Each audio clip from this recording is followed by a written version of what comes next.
Mapagpalang araw po sa ating lahat. Ako nga po pala si Angela Jan Agner at welcome po sa aking Day 132 Daily Devotion ni Pastor Russell Ocampo. At para po ngayong araw ay ang pagpapatuloy ng series about the Understanding the Church. Ang topic po natin ngayong araw, December 7, 2024 ay The Church is called to disciple. At ang scripture po natin ngayong araw ay Matthew 28 verse 19.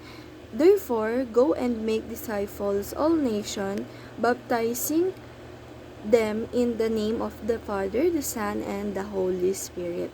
At ang Tagalog naman po, kaya't humayo kayo, gawin ninyong alagad ko ang mga tao sa lahat ng mga bansa ninyo, sila sa pangalan ng Ama at ng Anak at Espiritu Santo.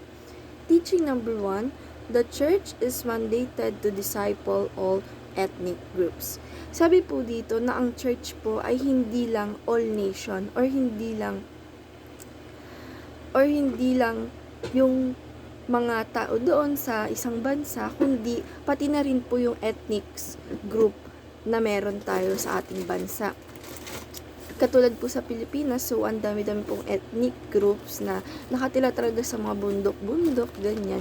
Sabi po dito na dapat i-disciple din po natin sila, hindi lang yung mga tao na malapit lang po sa atin, kundi dapat disciple all ethnic groups din po. And teaching number 2, the church is not meant to be few in number of minority. Sabi naman po dito na ang church po ay hindi lang mean.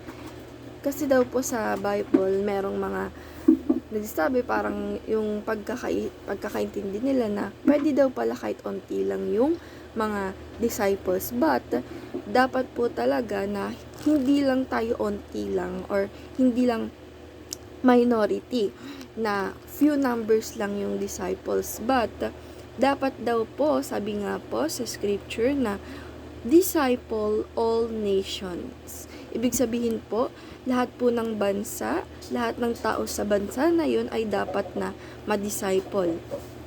At dapat hindi lang maging kaunti ang Kristiyano. And teaching number 3, the church is commissioned to transform nation into godly nation. Ayan nga po. The church is dapat matransform natin lahat, hindi lang onte, ang transform nations, lahat ng bansa into godly nations. And application number 1, join a church that makes disciple.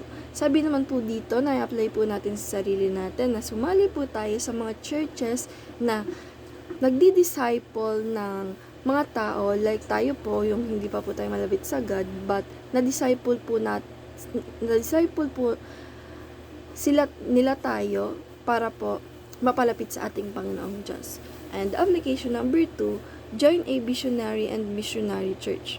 Sabi naman po dito na i-apply po natin sa sarili natin na sumali po tayo sa mga ginagawa nilang visionary and missionary na para po tayo ay disciple ng ibang tao para mapalapit kay God and magsabi ng mga words of God ng ating Panginoong Diyos. And application number 3, join a church that teaches transformation. Sabi naman po dito na apply po natin sa sarili natin na yung dapat ng church na sasalihan natin ay nagtuturo ito ng transformation natin into commission, transformation of nation and to godly nation. Or parang makikilala po natin ating Panginoong Diyos at talaga pong gagawin natin yung mga utos ng ating Panginoong Diyos. Kasi nga po, naging transform na po tayo by our church. And discussion, why is it important for the church to focus on transforming nations into godly nations? Para po sa akin, para po sa devotion nito na naintindihan ko is, importante po talaga na yung church is ma-focus sa transforming nations into godly nations. Dahil nga po, kung hindi ka marunong mag-transform into godly nations, doon pa lang sa church na onti pa lang kayo, is hindi mo matututunan na mapadami ito in all nations or missionary mo siya na pumunta sa iba't ibang lugar para ma-transform yung iba, para ma-disciple sa ating Panginoong Diyos, or ma-transform sila into godly nations. And ayun lang po ngayong araw. Maraming salamat. God bless.